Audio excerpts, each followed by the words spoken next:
Hey, welcome back here, Coastal Daybreak here on the Talk Station, FM 107 and AM 1240. We want to welcome back to our studio from UNC Institute of Marine Science, Dr. Rachel Noble. We're talking about some floodwater issues. Good morning, Rachel. How are you? Good morning. Good to have you back here again.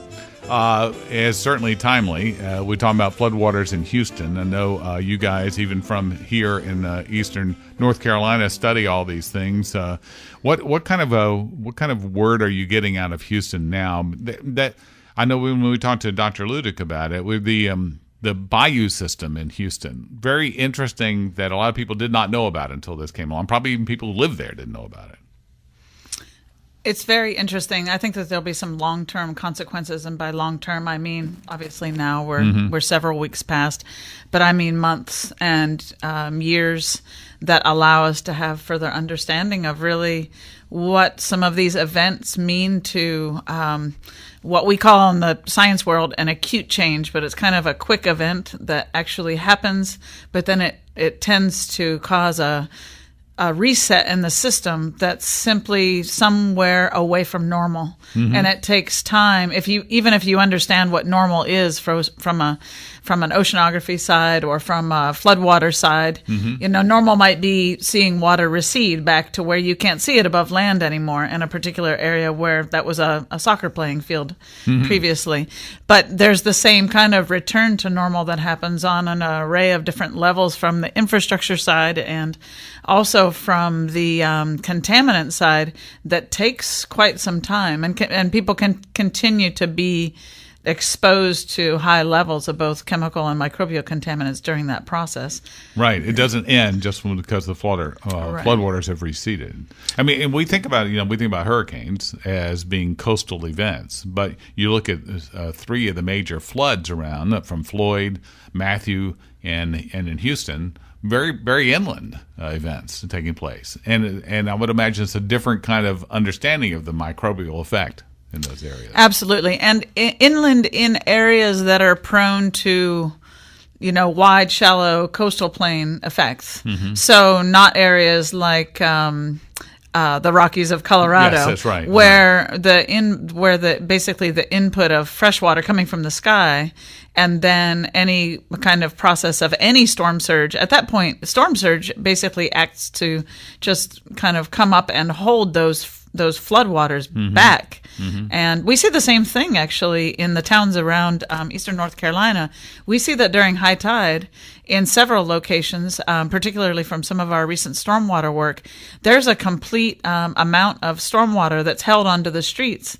And it's only when that high tide releases that we see the water then flow the way it was designed to flow out into some of the areas in Beaufort and in Morehead City and over on Atlantic Beach and along the Crystal Coast that we've studied. So we see the same kind of smaller scale dynamic. It's very interesting because when we try to study flow, it's complex.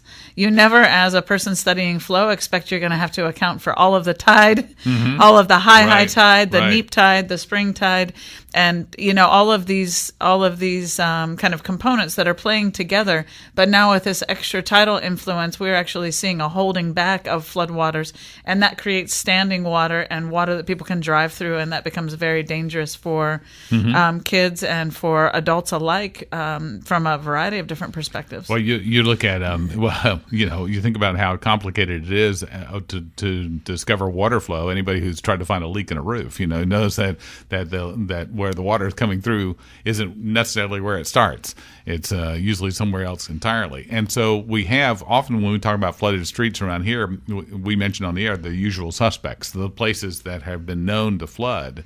But I hadn't thought about it in relationship to the tides as well. So when that street in Havelock floods, or maybe that street in Morehead City or in Beaufort floods, it may not end until the tide recedes, right? Yes. So what we're actually finding that's interesting is that if you go and try to understand a bit about that standing water, the water actually in the street, it can be in many cases, in some of the places that we're working here, it can be salt water. And that's actually, the standing water is actually high tide water.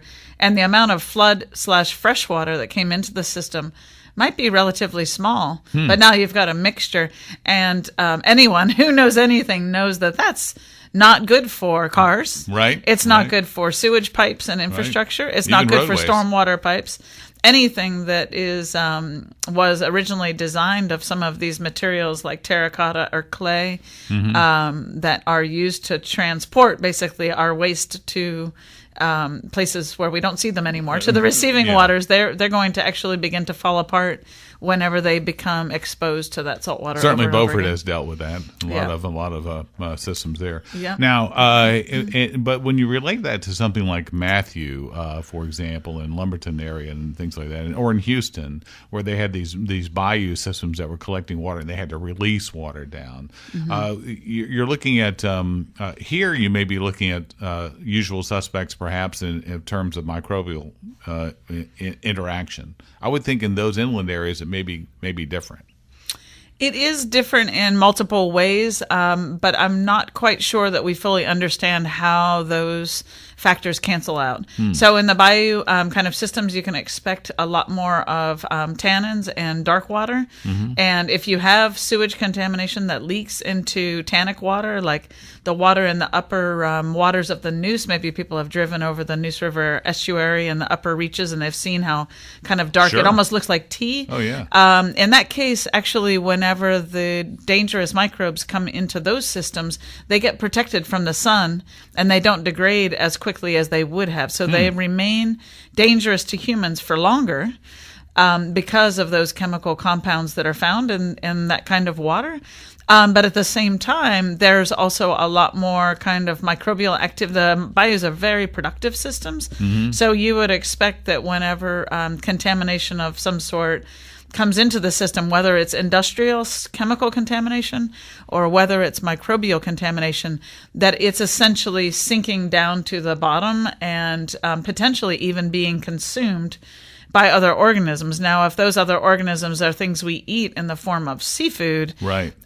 Which can be the case, then you have to understand how those contaminants are now affecting something that has an indirect effect on humans. It has to go through that extra step of seafood consumption. But certainly they're attending in locations in Texas to oyster and shellfish beds that are now completely closed, and they expect them to actually remain closed for 3 to 6 months. So there are these longer lasting impacts that we don't quite understand how the factors play off of each other. But certainly we need to understand some of these inland dynamics in relationship to public health better. Well, around here, we're used to seeing after hard rain, the shellfish areas being closed. But you're talking about longer term closures. They're because talking because about of the water has not receded; it's been standing for. Yes, and so a lot of people are familiar around here. Whenever shellfish filter some of the material out of the water, there's a certain portion of it that they essentially spit out later. They take what they need to grow and they spit the rest out. But if you have a very high level of bacterial pathogens, they can retain those for quite some period of time. So when we have short events here in eastern North Carolina, it's kind of a proactive measure to close the beds and to make sure that everything is safe for consumption. But when you have a prolonged pressure on the population, as they did from Hurricane Harvey, then you have a situation where those shellfish and that seafood probably have consumed and assimilated more of that material, and you have more of a concern because it's simply not going to, it's simply going to stay, remain inside of those organisms for a longer period of time. And even if they get more water coming in, the contaminants upstream from them may not help.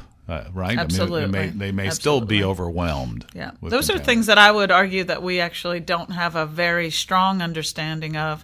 The residence time of some of these dangerous microbial, things like bacteria and viruses, but then also the chemical contaminants.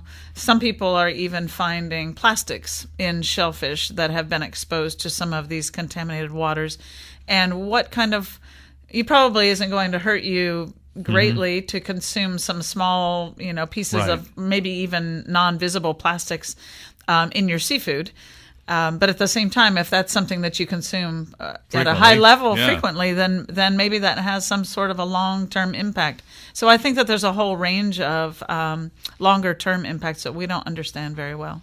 If your stomach starts to develop a little triangle with a 1 in it, you probably had too much. That's right. All right. That's right. But again, Dr. Rachel Noble joining us from UNC Institute of Marine Science. Where can people find out more of this study and the ongoing study? Well, I have several graduate students, one in particular who's doing an extended project on Hurricane Matthew, and she has some very exciting findings. She will be presenting those findings in the near future, probably towards the end of this year or the beginning of next year. And if people are interested to look at the Institute of Marine Sciences events page, we often have seminars for open to the public.